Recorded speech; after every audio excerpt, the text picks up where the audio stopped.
se acerca. No hay escapatoria. Durante Halloween desaparece el velo existente entre este mundo y el más allá. Y entonces se abren los infiernos.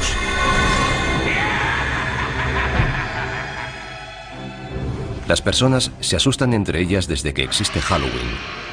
Pero ¿cuánto tiempo hace de eso? ¿Cuál es su origen? ¿Y por qué nos disfrazamos y hacemos lámparas con calabazas? ¿Para satisfacer nuestros miedos más profundos? Revelar los secretos de Halloween significa descubrir cómo empezó hace miles de años. Así que cierren las puertas, pongan la luz en penumbra y no se asusten mientras escarbamos en la verdadera historia de Halloween.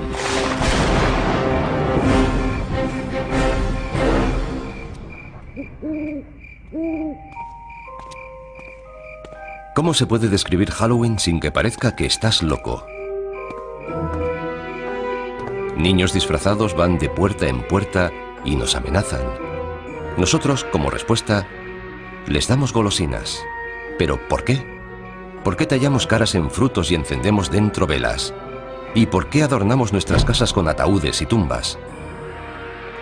Lo cierto es que disfrutamos pasando un miedo de muerte. Halloween consiste en ser otro, en salir de nuestra propia piel.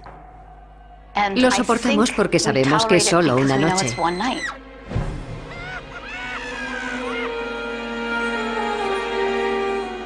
Este impulso de enfrentarnos a nuestros miedos sobre la vida y la muerte y hacer una diversión de ellos viene de antiguo, al igual que las entrañables tradiciones de Halloween.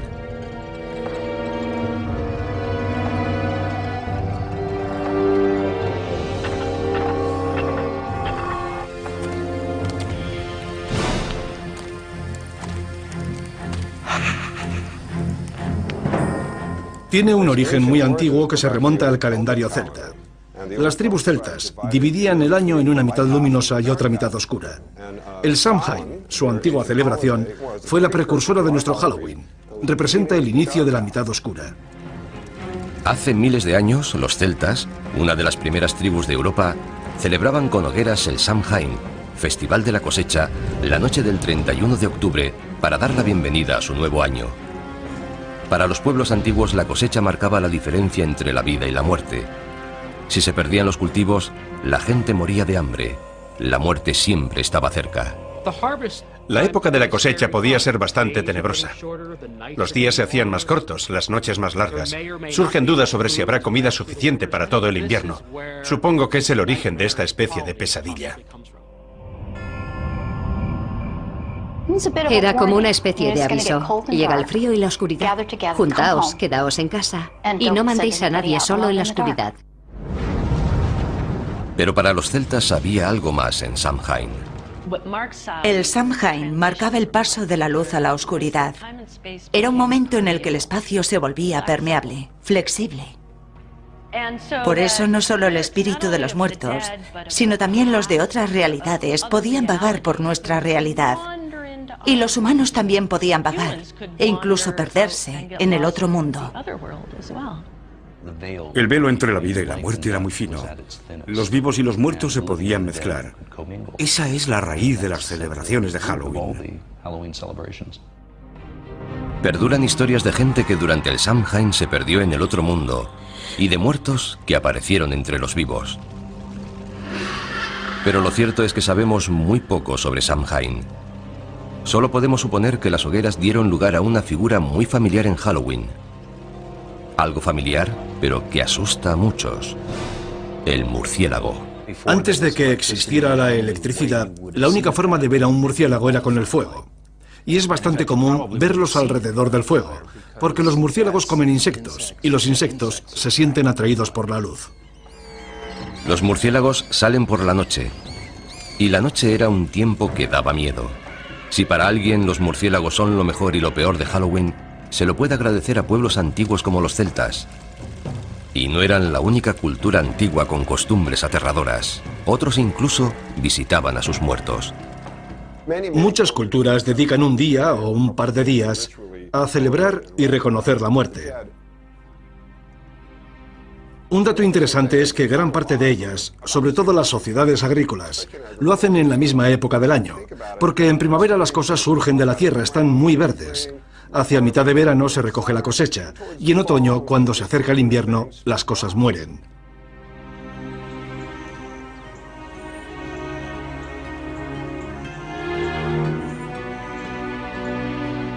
Pero ¿cómo han llegado hasta nuestros días esas tradiciones antiguas? En la cultura occidental fueron preservadas principalmente por los cristianos. En un curioso e inesperado giro de la historia, cuando el cristianismo se comenzó a extender, adoptó y readaptó las costumbres paganas en vez de intentar acabar con ellas. Eso facilitaba la conversión de los paganos. Un festival pagano clave que recibió el maquillaje cristiano fue Lemuria. En él, los celebrantes aplacaban a la muerte y culminaba el 13 de mayo. Era el más espeluznante de los días que tenía el calendario romano para celebrar la muerte. Durante Lemuria, lo que denominaban las larvas, los fantasmas de los fallecidos volvían para perseguir a la gente. Para acallar a los muertos, los paganos romanos echaban leche sobre sus tumbas o les ofrecían pastelitos. Pero en el siglo VI después de Cristo, la Iglesia adoptó Lemuria, convirtiendo el 13 de mayo en el Día de Todos los Santos, un día en honor de los muertos más sagrados de la cristiandad. Establecer esa fiesta fue un intento de cristianizar aquel festival pagano, pero se hizo manteniendo muchos de sus significados. La versión cristianizada de Lemuria tuvo tanto éxito que los líderes de la Iglesia tomaron la decisión de crear Halloween. Trasladaron el Día de Todos los Santos, o Hallows Day, al 1 de noviembre, para quitar toda la fuerza al Samhain pagano. Como Samhain se celebraba la noche del 31 de octubre, antes del Día de Todos los Santos, el 1 de noviembre, la gente comenzó a llamar a Samhain All Hallows Evening, la víspera a All Hallows Day. El término se fue acortando hasta convertirse en All Hallows Even y finalmente en Halloween. Luego, para jugar sobre seguro, la Iglesia dio un paso más, añadiendo una fiesta no solo en honor de los santos, sino de todos los cristianos. El 2 de noviembre se convirtió en el Día de los Difuntos, un día autorizado por la Iglesia en honor de los difuntos. Eso es muy importante para Halloween, porque de ahí nace la asociación de Halloween con los difuntos y lo sobrenatural. Así que, gracias a la Iglesia por inspirar los elementos espeluznantes de Halloween. Pero esperen, todavía hay más. La Iglesia también ayudó a establecer la tradición del truco o trato. Todo comenzó durante la Edad Media, en el Día de los Difuntos, cuando los sacerdotes dijeron a los cristianos que rezaran por las almas atrapadas entre el cielo y el infierno en un mundo de tinieblas llamado purgatorio. El purgatorio no era un lugar agradable. No es el infierno.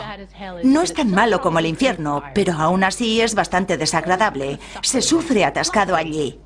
Afortunadamente puedes hacer algo por esas almas. Puedes rezar por ellas. ¿Y cómo salían las almas del purgatorio? Según la Iglesia, si se ofrecían oraciones suficientes por ella, un alma podía volar hasta el cielo.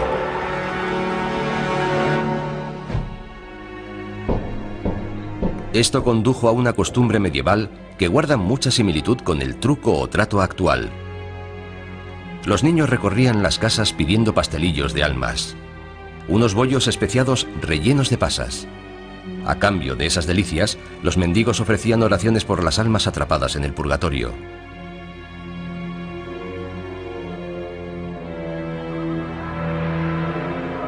Este precursor del truco o trato actual se convirtió en una preocupación para los cristianos medievales, al igual que otro futuro elemento esencial para Halloween: las brujas. Para la gente de la Edad Media era perfectamente lógico creer que había demonios y brujas. Si había demonios y brujas y eran responsables de las cosas malas del mundo, era lógico perseguirlos y matarlos. Así veían el mundo. El pánico a las brujas del siglo XVI contribuyó a establecer el aspecto del personaje que para muchos personifica Halloween. Casi siempre mujeres, las brujas eran consideradas aliadas de Satán. Seguramente eran curanderas que tenían remedios y ritos transmitidos oralmente de generación en generación. En algún momento, por alguna razón, comenzaron a resultar sospechosas para la gente religiosa que las rodeaba. Y muchos de los símbolos asociados con estas mujeres, que seguramente vivían solas, y por supuesto es probable que fueran excéntricas, se acabaron relacionando con las brujas. Con el tiempo, a medida que más y más mujeres fueron siendo acusadas de brujería, sus objetos cotidianos de cocina adquirieron dimensiones siniestras y se han convertido en iconos de Halloween. Algo tan mundano como una escoba se convirtió en un elemento del mal, además de en un medio de transporte. Otro accesorio presente en la guarida de todas las brujas era perfecto para cocinar pociones maléficas: la marmita. Las marmitas se hicieron muy populares. Naturalmente, era algo que había en todos los hogares de la Edad Media. Era un elemento básico para cocinar. El sombrero puntiagudo de las brujas fue una variación del sombrero de las mujeres del campo medievales. Y por supuesto el misterioso asesino acechante con ojos resplandecientes: el gato. No es de extrañar que se asocie a los gatos con las brujas y Halloween. Los gatos son un poco enigmáticos. Además, suelen estar cerca de los fogones y de las escobas. Por eso se los asocia con la brujería y Halloween. Gatos negros y brujas, cementerios y fantasmas. Los elementos aterradores de la gran noche gótica norteamericana iban tomando forma. Estas figuras macabras no tardaron en pasar al Nuevo Mundo, donde han ayudado a crear el gran espectáculo que conocemos hoy.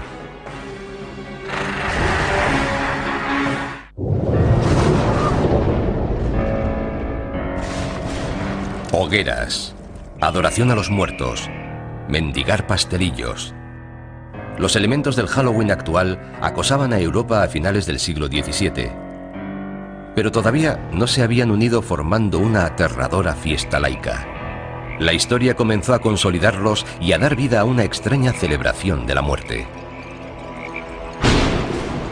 La muerte es la base de esta fiesta. Tanto si se trata de la amenaza de la muerte, si hay una mala cosecha, el fin de una era y el comienzo de una nueva. Esta idea del ciclo sin fin de la vida y la muerte, de la renovación, forma parte de muchas celebraciones, no solo de Halloween. Este periodo vio la influencia constante de uno de los elementos más coloristas de Halloween: la máscara.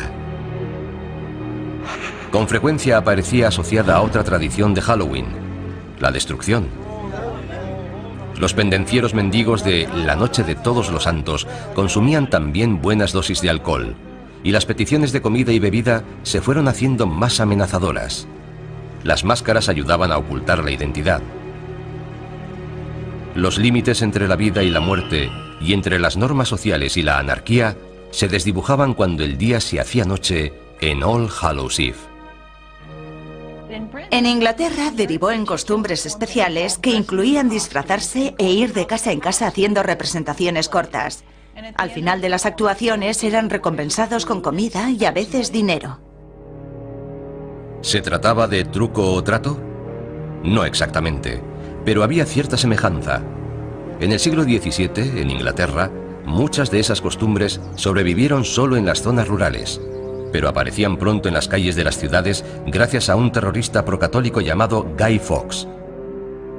El 5 de noviembre de 1605, Fawkes intentó volar la Cámara de los Lores de Londres con 36 barriles de pólvora. Guy Fawkes fue juzgado, declarado culpable y ahorcado. Y según la leyenda, su cuerpo fue descuartizado y arrojaron los pedazos al fuego. Al año siguiente y todos los años posteriores, en el aniversario del ataque fallido, los niños de Londres se burlaron del recuerdo de Guy Fawkes, causando el caos en las calles, manifestándose, mendigando y haciendo hogueras. En la actualidad, en toda Inglaterra se le llama el Día de Guy Fawkes o la Noche de las Hogueras. El día de Guy Fawkes es el 5 de noviembre, una fecha muy próxima a Halloween. Así que mucha de la energía que se ponía en Halloween se comenzó a trasladar al día de Guy Fawkes. Aunque todavía no se trataba de nuestro Halloween, tenía